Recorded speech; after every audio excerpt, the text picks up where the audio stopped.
जिद करता है तो मेरा कॉन्टेक्स्ट बदल जाता है। ये हर इंडिविजुअल के साथ भी होता है, ऑर्गेनाइजेशन के साथ भी होता है। अब सरकार को ये जिद करके हासिल क्या होना है, राकेश वर्मा जी?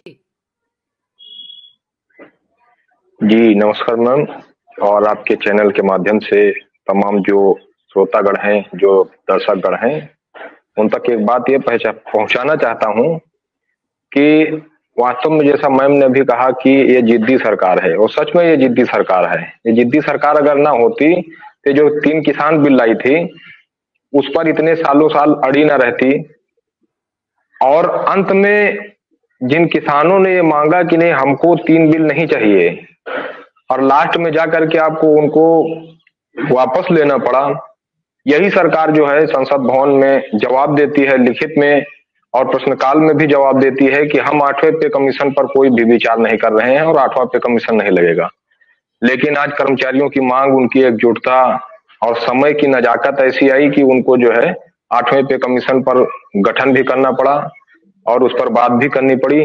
तो पूरे 100% मैं एश्योरिटी के साथ में मैम ये कहना चाहूंगा कि ये जो संघर्ष है, इतना जबरदस्त संघर्ष कश्मीर से कन्याकुमारी तक, जैसे हमारे आदरणीय पेंशन पुरुष विजय कुमार बंधु जी कहते हैं, कि संघर्ष ही है जिसकी वजह से इनको मजबूर होकर के एन को यू करना पड़ा है।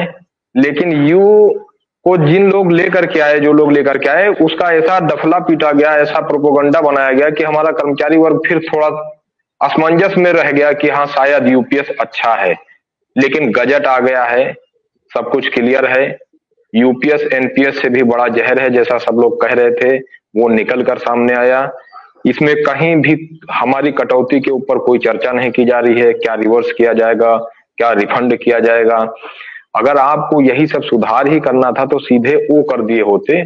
क्या जरूरत थी, आप जो हमारा फंड ले रहे हो, आपको क्या जरूरत 18% देने की? आप एक तरफ कहते हो कि सरकार के पास पैसा नहीं है, दूसरी तरफ सरकार का ही 18% पैसा क्यों ये प्राइवेट कंपनियों को दे रहे हो हमारे एनपीएस यूपीएस के नाम पर? भाई आपके पास पैसा नहीं है, हम तो कहते हैं देश चलाइए, जो हमारा अंशदान हो रहा है उसको सेव रखिए। अंत में जैसे ओपीएस में दिया जा रहा था वैसे हमको रिवर्स कर दीजिए। लेकिन फिर भी सरकार मान नहीं रही है, तो सरकार का भी तो एक पक्ष है नावेश शिको जी।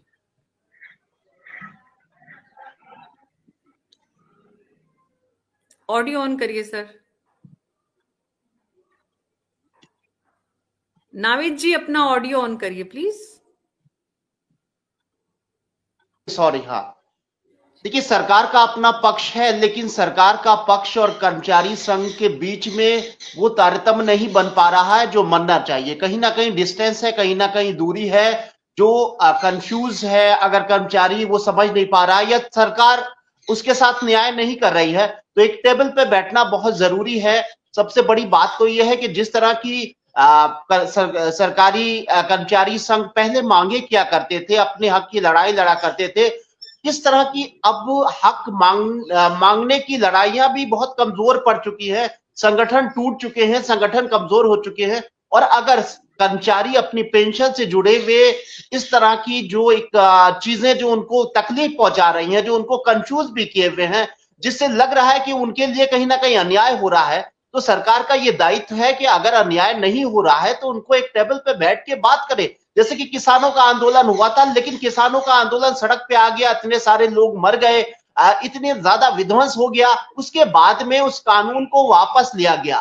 कम्युनिकेशन की कमी कहीं ना कहीं सरकार में बनती चली जा रही है, खासतौर से सरकारी कर्मचारियों और तमाम इस तरह के संघ जो हैं, उनका या तो सरकार उनको उस तरीके से सम्मान नहीं दे रही है, या फिर सरकार का ने उनको हल्के में ले लिया है कि साहब अब पहले जैसे संगठन तो हुए नहीं, अब कोई दबाव हम दबाव में आ नहीं सकते, हम मजबूत एक सरकार है।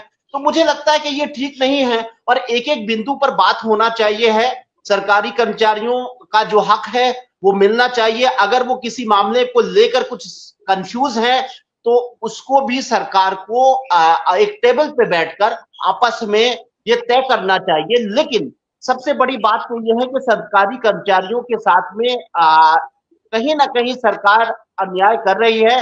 जो सारी चीजें अभी सामने आई हैं उसमें कई चीजें वाकई इस बात को की तस्दीक करती हैं कि कर्मचारी इस तरह की चीजों से लेकर निराश हैं, उनके अंदर कहीं ना कहीं असुरक्षा की भावना है, उनके अंदर कहीं ना कहीं उनके आर्थिक का नाविद है, जी, उसको नाविद जी, उसको रोकने नाविद जी, समाज में ये एक लंबा डिस्कशन हमने लंबे समय से सुना है कि सरकारी कर्मचारियों को जितनी सुविधाएं मिलती हैं उतनी आम आदमी प्राइवेट सेक्टर में वंचित रहता है।